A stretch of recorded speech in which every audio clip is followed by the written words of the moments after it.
In a quiet town called Eruwa, Mr. Samuel, a diligent middle-aged man, prepared for his journey to Ajibode, his ancestral village.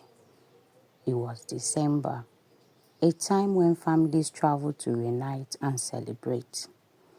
Samuel had planned his trip meticulously, ensuring he carried gifts and supplies for his relatives. Before he left, his wife, Amara, a deeply spiritual woman, pleaded with him to pray before embarking on the journey. "The roads are unpredictable, my husband," she said.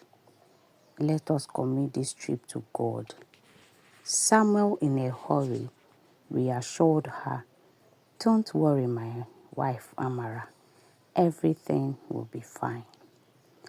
As Samuel began his journey in his old but reliable car, he encountered a series of challenges.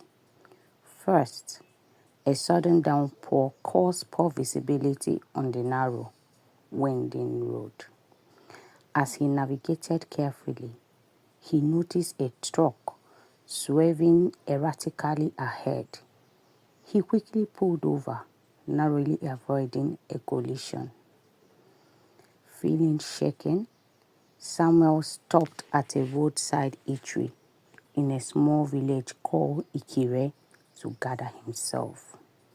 While eating, an elderly man approached him, seemingly out of nowhere. The man, with a calm yet stern voice, said, "Young man, you should not continue your journey without prayer.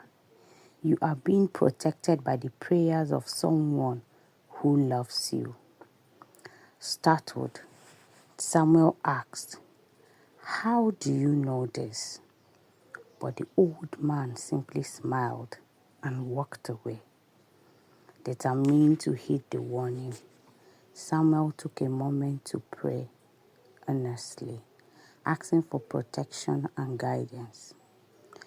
As he continued his journey, he encountered a broken down bridge ahead.